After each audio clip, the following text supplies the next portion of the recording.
Alors, Eva, elle est belle, elle a prié, elle a gagné en maturité. Elle a accepté de témoigner ce soir, de nous conter son expérience à elle, parce que c'est un partage d'expérience ce soir. Eva, bonsoir et bienvenue sur Intime Conviction. Bonsoir Tata Aline et bonsoir à tous les téléspectateurs de Canal 2 ce soir. Bonsoir ma famille et merci pour l'invitation. Voilà, on va se dire Aline, hein, parce que je t'appelle Eva, c'est Aline. Alors Eva, il y a quelques années justement, on parle de belle famille, vous avez fait une expérience qui aura changé le cours de votre vie. Voilà, vous êtes rentré en contact avec celui qui était votre ami d'enfance. L'amour s'est installé, sauf que les choses n'ont pas tourné comme vous l'espériez. Oui, il y a quelques années, j'ai rencontré un ami d'enfance, un ami avec qui j'ai grandi sur Internet, puisqu'il vivait en France. Nous avons eu une relation qui a duré 2 ans, mais 2 ans qui ne se sont pas passés vraiment comme il fallait. Si je peux dire ça ainsi. Qu'est-ce qui s'est passé parce que vous nous expliquez que vous êtes rentré en relation, après il vous a demandé d'être... il vous a confié chez sa maman. Bon, quand on s'est rencontrés sur Internet, il m'a dit qu'il voulait m'épouser. Il m'a demandé d'aller voir sa maman, puisque c'était le seul enfant à sa maman. Je suis allée voir sa maman et elle m'a accueilli normalement. Tout s'est bien passé. Chaque fois, elle m'appelait. Ma fille, tu sais que tu es fiancée, tu ne vas pas tout le temps rester chez toi. Viens m'aider à laver mes habits, viens faire les repas, viens... bon, tout le quotidien en fait. Et puisque son fils il ne travaillait pas encore, il se faisait une formation. Du coup, son fils n'avait pas la possibilité de l'envoyer de l'argent. Donc, chaque fois, il fallait qu'avec mon salaire, lui vienne en aide. Elle m'appelait constamment pour ses réunions. Il fallait que je l'aide pour sa cotisation. Il fallait que je l'aide pour ses voyages. Même quand elle était malade, il fallait que je l'amène à l'hôpital. Sans rien demander à son fils, à votre compagnon? Non, sans rien lui demander. Il me disait que je devais m'en charger parce que lui ne travaillait pas encore et que quand il devait travailler, tout devait changer. Et donc vous alliez à la maison, vous faisiez la lessive, le ménage? Oui. Aux belles-sœurs aussi? Non, il était fils. Non, il était fils. La belle-maman. Alors, qu'est-ce qui s'est passé quand il a annoncé qu'il arrivait? Qu'est-ce qui s'est passé? Vraiment, je n'ai rien compris. Il m'a annoncé qu'il arrivait. Et j'étais contente puisque ça faisait quand même 2 ans qu'on se parlait au téléphone et je devais enfin le voir pour la première fois. Mais du coup, maman a commencé à... Première fois après des années? Oui, après des années. Du coup, sa maman a changé. Elle était distante vis-à-vis de moi. Elle ne m'appelait plus comme avant. Et quand je venais, elle me recevait à peine. Bon, je ne comprenais pas. J'en ai parlé à son fils. Je lui ai dit, mais ta maman n'est plus comme avant. Il me dit, non, laisse, il n'y a pas de problème. Quand je vais arriver au Cameroun, tout va changer et tout et tout. Bon, on continuait comme si rien n'était. Jusqu'à ce qu'il arrive au Cameroun, parce qu'il m'écrit, il me dit, je viens la semaine prochaine. Bon, du coup, comme toute jeune fille, je me prépare, je me coiffe, je achète une perruque à sa maman pour qu'elle puisse aussi se faire belle pour recevoir son fils. Et le jour J, j'étais stressée. J'étais stressée parce que sa maman ne m'avait pas appelée. On était censés aller ensemble. Elle ne m'avait pas appelée. J'en ai parlé avec ma mère. J'ai expliqué. J'ai dit, là, je ne me sens pas bien parce que comment je vais aller avec lui comme ça? J'étais censée aller avec sa maman. Elle me dit, non, ne te dérange pas, va avec ta petite soeur. Si tu te sens mal à l'aise, va avec ta petite soeur. Du coup, je vais pas à l'aéroport avec ma petite soeur. Et je trouve que sa maman est déjà à l'aéroport, sans rien me dire. Bon, non, je n'ai pas cherché à savoir pourquoi je l'ai embrassée. Et bon, elle n'a pas reçu le câlin comme il fallait. Et quand son fils arrive, elle me dit, il faut rentrer. Rentre chez toi. Tu ne peux pas dormir avec mon fils aujourd'hui. Et moi, ça m'inquiète parce que son fils avait dit qu'on devait prendre un appartement, on devait passer le temps ensemble. Et j'ai dit, ma petite soeur, je peux accompagner ma petite soeur, je reviens. Elle me dit, non, rentrez ensemble. Bon, j'ai dit au revoir à son fils, naturellement. Il m'a dit, non, tu ne pars pas. On rentre ensemble. Si on va même dormir à la maison, dans ma famille, on dort ensemble. J'ai dit ok. J'ai mis ma petite soeur dans une voiture. Elle est rentrée. Et elle est rentrée. Et ensuite?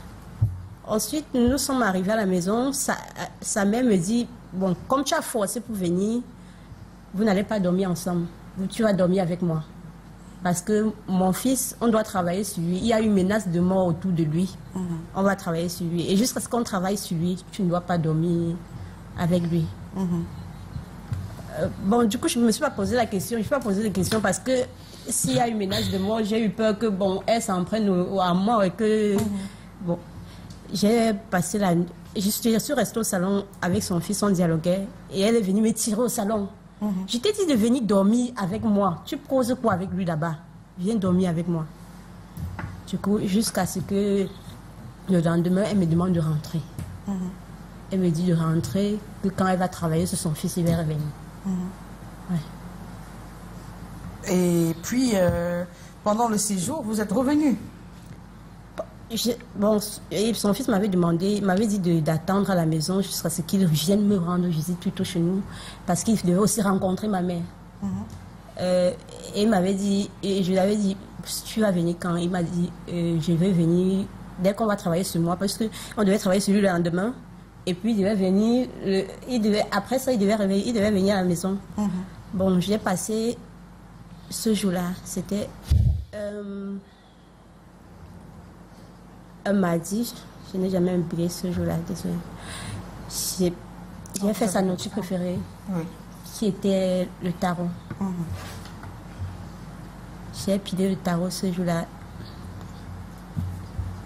Il n'est jamais venu. Et tout le travail que ça demande, pour ceux qui savent ce que c'est que le tarot... Je l'ai appelé toute la journée du jour-là. Je l'ai appelé. Mais en vain, il n'a même pas décroché le téléphone et parfois il renvoyait mes appels. Je l'ai envoyé les messages vocaux, je pleurais. Je disais, qu'est-ce qui se passe? Qu'est-ce que je t'ai fait? Pourquoi passer 2 ans au téléphone et quand un jour tu arrives, tu te comportes de cette manière? Qu'est-ce qui se passe? Mais lui, il ne me répond pas. Excusez-moi. Ah, vous avez le droit, hein. Vous avez le droit. Eva. Excusez-moi. Vous êtes très jolie, vous avez le droit et vous avez la capacité de rebondir, hein, en Merci. tout cas. Bon, il m'a dit, si tu as préparé le tarot, tu viens me donner ça demain à la maison. Du coup, j'ai emballé le tarot que j'ai mis au frais pour l'amener porter ça à la maison chez lui. Et quand j'apporte le tarot, sa mère refuse qu'il mange. Sa mère dit qu'il va manger autre chose. Devant vous? Oui. Elle a refusé qu'il mange devant vous? Elle a refusé. Et elle me dit, pourquoi tu es venue sans m'appeler? J'ai dit, mais maman, est-ce que d'habitude je t'appelle quand je veux venir? Des fois, c'est toi-même qui me mets la pression, il faut que tu viennes, qu'est-ce que tu fais à la maison? Elle dit, non, ce n'est plus comme ça. Je t'ai dit que je suis en train de travailler sur mon fils. J'ai dit, ok, comment je fais alors? Parce que là, il se faisait tard, il fallait que je dorme. Elle me dit, tu vas encore dormir avec moi. Mais là, j'ai dit à son fils, mais qu'est-ce qui se passe? Donc, tu vas venir comme ça, on ne va même pas se voir un seul jour. Il me dit, non, fais ce que ma mère te demande d'abord.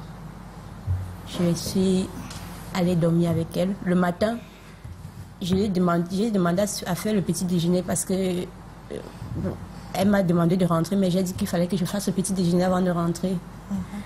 Elle m'a dit, ok, on va faire le petit déjeuner. Du coup, après, je constate qu'il y a une fille, elle allait chercher une fille en route. La fille était au salon assise avec eux, avec la mère et mon soi-disant fiancé, je peux appeler ça ainsi. Ils étaient assis au salon ensemble. Je suis venue au salon. Elle me dit, qu'est-ce que tu fais là? Quand les gens sont assis au salon, toi aussi tu viens t'asseoir, va dans la cuisine.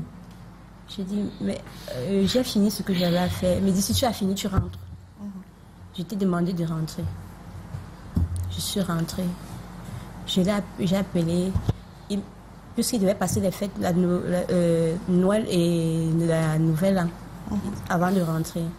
Je l'ai appelé. Il n'a pas décroché. Noël est passé.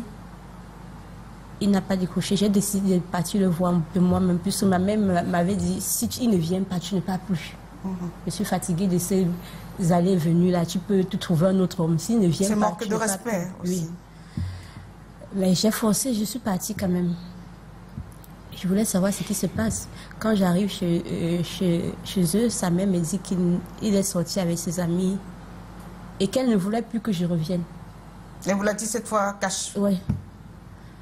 La nouvelle en est passée. Je l'ai appelé, je l'ai supplié.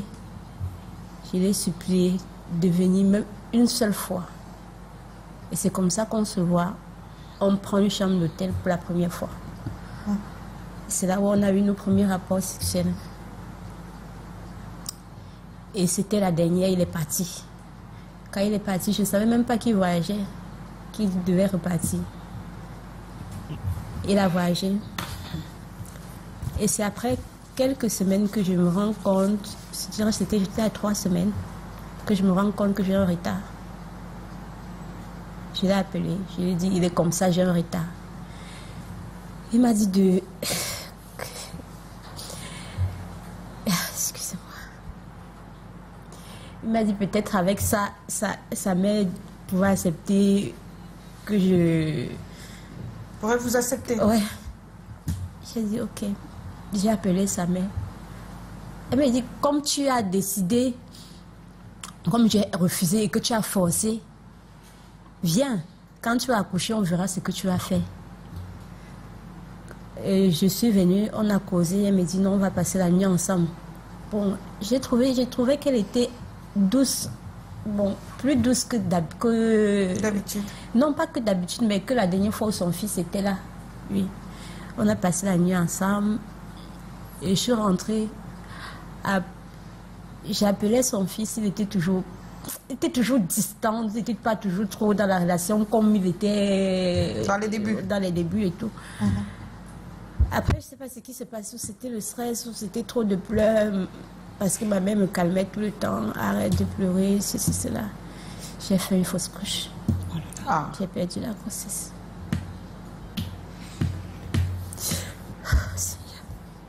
Oh, mais Eva, après, vous êtes jeune, vous avez de l'énergie, et écoutez, la vie continue. On ne va pas vous reprocher d'avoir aimé. On ne peut pas vous reprocher d'avoir aimé. Pas du tout. Tout le monde m'a reproché. Parce que j'avais perdu un homme qui devait m'épouser. Pendant le moment où on s'écrivait et qu'il était en Europe, il y a un monsieur qui voulait m'épouser. Parce que j'étais partie à l'entreprise où ma mère travaillait. C'est là où on s'est rencontrés. Il a dit à ma mère, ta fille, là, je vais l'épouser. Et je suis sérieuse, je ne veux pas d'amitié, je veux l'épouser. Ma mère est venue, elle est venue à la maison, on s'est rencontrés. Moi, je lui ai dit en face, non, je ne vais pas t'épouser parce que j'ai un homme dans ma vie. Quand il est parti, ma mère m'a dit, c'est quoi cette histoire? J'ai un homme dans ta vie, il est loin, tu ne sais même pas quand il va venir. Il y a un monsieur là qui veut t'épouser et tout ça. Il est revenu pour la deuxième fois, j'ai pris l'eau, je l'ai versé dessus. Oh là. Après, tout le monde m'a reproché que non, parce que tu as cru que il devait t'amener en Europe. Pourtant, je l'aimais. Ce n'était pas parce que je croyais qu'il devait m'amener en Europe. C'est parce que je l'aimais vraiment. Vous comprenez? De l'eau a coulé sous les ponts. Et de toutes les façons, on va vous souhaiter de trouver l'amour. Une histoire qui vous aura finalement servi de leçon, Eva. Et... aujourd'hui, est-ce qu'il y a un impact sur vos relations amoureuses? Est-ce que vous êtes en couple? Je veux dire, est-ce que vous avez vécu...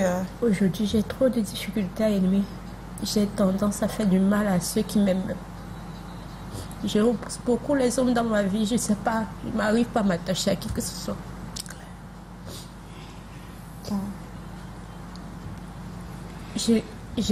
Parfois, quelqu'un vient vers moi et je sens qu'il m'aime, mais je n'arrive pas à m'attacher à lui. Je fais même exprès de lui faire du mal pour qu'il s'en aille. Parce que j'ai peur. de toutes les façons, vous allez pouvoir, vous allez trouver votre moitié. Parce que je vous dis, vous êtes belle, vous êtes jeune, vous avez de l'avenir devant vous, Eva. Vous n'avez même pas à vous en faire. Vous avez encore du temps devant vous. On a échangé, je sais quel est votre âge, donc il y a encore... vous avez encore une bonne marge de manœuvre. Merci. Si quelqu'un n'a pas su vous apprécier à votre juste valeur, bah, il y aura forcément quelqu'un qui va s'intéresser à vous, qui va vous accorder la place que vous méritiez. Merci. Alors, le premier G, je vais poser la question au conseiller conjugal et familial. Vous avez écouté l'histoire d'Eva. Qu'est-ce qui s'est passé? Je veux dire que, à quel moment est-ce qu'elle devrait avoir, est-ce qu'il devrait avoir un moment où elle aurait dû se dire, mettre les freins, ne pas venir s'occuper de la belle-mère, parce que souvent c'est comme ça dans certaines familles. Dès que vous êtes en couple, la belle famille va vous demander de venir des fois laver la maison, laver les magasins, laver la cour, vous occuper d'un membre de la famille qui est malade, parce que les autres, les filles de la famille sont occupées à autre chose, et c'est vous qui êtes l'enfant de l'autre, enfin l'enfant de l'extérieur, vous devez venir vous occuper du malade. Quel moment est-ce que elle aurait dû avoir la puce à l'oreille?